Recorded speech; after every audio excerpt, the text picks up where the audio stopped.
కృష్ణా జిల్లాలో ముఖ్యంగా దాదాపు నాకు జనవాణి కార్యక్రమంలో 56 ఫ్లోరైడ్ ప్రాంతాలు ఉన్నాయి. ఎక్కడో మేము ఉద్దానంలో నుంచి విన్నాను, కానీ మనకి కూడా కృష్ణా జిల్లాలో కూడా వచ్చేసినాయి అని. దాదాపు 40 లక్షల ఇళ్లకి కనీసం మంచినీటి సౌకర్యం లేదు. చర్మ వ్యాధులు, కిడ్నీ వ్యాధులు అన్నీ కూర్చొని ఈ ఫ్లోరైడ్ బాధిత గ్రామాలు కృష్ణా జిల్లాలో పెరిగిపోయినాయి. ముఖ్యంగా మచిలీపట్నం, అవనిగడ్డ, పెడన, కొండూరు, కృత్తివెన్ను, మైలవరం, నందిగామ, కంచికచర్లలో ఇవి ఎక్కువైపోయింది. సో దీనికి కారణాలు ఏంటి? దీన్ని కూర్చోబెట్టి పనిచేసే వాళ్ళు కావాలి. అలాగే విపరీతమైన ఇసుక దోపిడీ ఏ స్థాయికి ఉందంటే, మనకి నదుల పాపం యువత స్నానాలకని వెళ్తే 76 మంది చనిపోయారు. యువత ఆ గుంతల్లో పడిపోయి అడ్డగోలుగా తవ్వేస్తే 76 మంది యువకులు చనిపోయారు.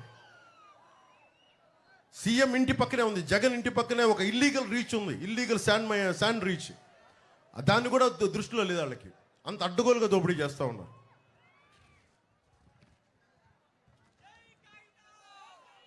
అలాగే కాంట్రిబ్యూటరీ పెన్షన్ స్కీమ్ గురించి ముఖ్యంగా ఉద్యోగులకి సంవత్సరం లోపు ప్రతి సమస్య మీద మేము సభల్లో దీని మీద డిబేట్ పెడతాం. దీనికి సంవత్సరం లోపు ఒక బలమైన పరిష్కార మార్గం కనుక్కుంటాం. అలాగే డిఎస్సి కూడా మనకి చంద్రబాబు గారు చెప్పింది కూడా రాగానే మొట్టమొదటిగా చేసేది మెగా డిఎస్సి, యువతకు ఉపాధి అవకాశాలు. దాని మీదే ముందు ప్రభుత్వం తీసుకొస్తుంది. అలాగే టీచర్లకు కూడా సారా వ్యాపారాల దగ్గర, మనకి సారా షాపుల దగ్గర కూర్చోబెట్టి టీచర్లని మేము అవమానపరచాం. టీచర్లని గురు బ్రహ్మ గురు విష్ణు అని చెప్పి మేము గౌరవించుకుంటాం. మనస్ఫూర్తిగా తెలియజేసుకుంటూ జగన్కి ఒకటే చెప్తా ఉన్నాం, నువ్వు చాలా బాధపడతా ఉన్నావు జగన్.